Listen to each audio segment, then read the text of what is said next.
Okay, so we're looking to now the dorsal and the plantar flexion of the foot, so again strengthening the movement up and down, if you like, of that foot movement. We're going to start off with Emma holding the band, and she's going to wrap it once around her foot and then bring the toes towards her, and then towards me, towards her, and towards me, and this is getting the strength through your plantar and then dorsiflexion. One way concentrically and one way eccentrically. We're then going to swap this round.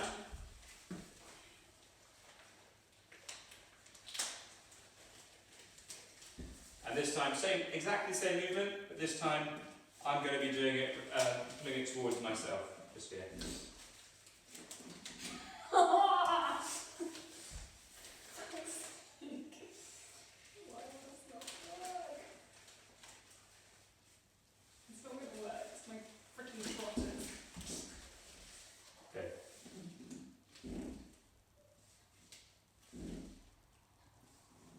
So now we look at some resisted E versions of the lower limb. So you can do this if you have a looped band. You can tie it around or put it around both feet, or so like that. Or you can have a trusted friend, or you can hold it like this as well, and that works quite effectively. With your foot nicely in this position, you're going to rotate the foot outwards, trying to control from that knee position there, so the movement's all coming from the foot. And the lower limb of the leg just down there. So out the side and back. Again, nice and controlled, in and out. So now we're going to work on developing the eccentric strength of our tib post. What we're looking at doing now is you're going to sit on a seat, sofa, whatever, with your band. You're going to put your band around, or put your band underneath one foot, and then you're going to put the other foot across on the knee like that. So you've put the band itself round the lower part of your foot, wrap around your ball of the foot rather than the actual toe, or wider still. With this one, you're going to focus on lifting the foot up there in that position, and then you're going to control the way down. So again, with this one, the movement is on the control on the way down, it's not on lifting it up. So, should I open that band up quickly as well? Yeah. So if I take this band, again, just make it a little bit easier on the actual foot, to make it a bit wider. So we're going lifting the foot up, there, and then control on the way down, up, and then control on the way back down again. Okay.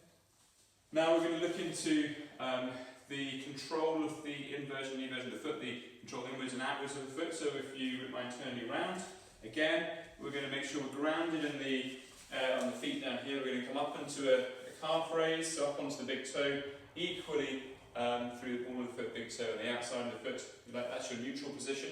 We're going to roll our heels slightly outwards whilst keeping the big toe grounded, and then we're going to go back to neutral, staying up. You're then going to roll your heels inwards, keeping everything grounded, and then back to neutral, and then down, and that would be one rep. So it would be up nice and neutral, roll the heels outwards, keeping the ball of the foot, the big toe down, the ball of the foot down, back into neutral, inwards, and then back to neutral, and then down.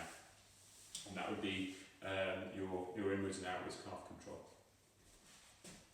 Okay, so we're looking into that big toe grounding, using that big toe as control. So we're going to try and help connect the movement of the upper body, the hips, anything basically above the ankle, and that big toe. So we're going to take a golf ball, this can be on the cross ball, or a tennis ball, or a physio ball, or anything like that. I'm actually going to use on a hard floor, which makes it a little bit harder, so this is going to make things a little bit trickier. What I'd like you to do is just lift up your foot, and you're going to place the ball just on the outside of the foot. So if you can imagine that's my foot, it's going to be just underneath that 4th or 5th metatarsal, the ball of the outside of the foot.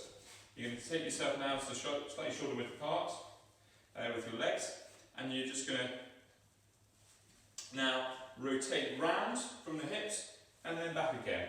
But the idea being that that ball isn't moving, it's staying there. And you feel now that this big toe is wanting to push down into the ground a little bit. If you push down too hard the big toe, the ball will fly out that way.